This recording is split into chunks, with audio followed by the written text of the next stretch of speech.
Sacred Heart of Jesus, I trust in you. This afternoon, I went with some of the boys who attend the school here where I work at on a hike. And we just went to the fields here in the surrounding area of the school, and we were talking and speaking and just having a good time together. At one point, one of the boys began to speak about a tradition that he and his family have. On Friday evenings, when the sun begins to set, they gather together and they take part in the Sabbath evening meal. The Jewish people celebrate. It's obviously a Catholic family, but they have taken this tradition into their own family and made it part of their own personal family spirituality. And it was very interesting to hear him explain the different steps in the meal and to explain the different symbolism. One of the symbols that he spoke about touched me and spoke to me of the heart of Jesus.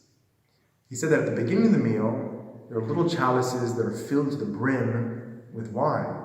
And that chalice filled so much with wine that it's about to overflow is to remind the Jewish people of the goodness of God. That God's goodness is in surplus, that God's goodness is flowing, that God's goodness is more than we can even imagine. That's the Sacred Heart of Jesus. It's hard for us to imagine how full his heart is with mercy and love. It's hard for us to imagine just how his heart is filled to the brim with this mercy and love, and it never dries up. It never comes to an end. It continues to flow and to flow and to flow.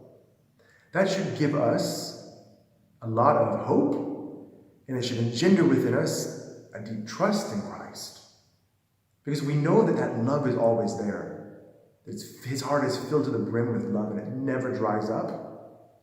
That whenever we need him, we can go to him and we can drink from this flowing love, this flowing river of mercy that comes from his heart. In sadness, in depression, in sickness, when we fall into sin, when we're scared or afraid, when we're not sure of the future, go to the heart of Jesus. It's never going to dry up.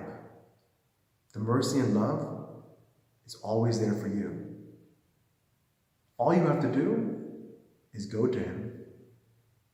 All you have to do is approach him.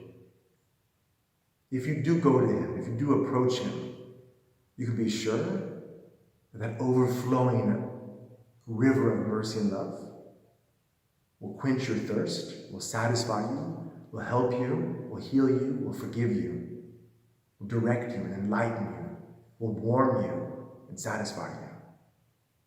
Just go to Jesus. Go to the Sacred Heart of Jesus. God bless you. Get in the heart and stay in the heart.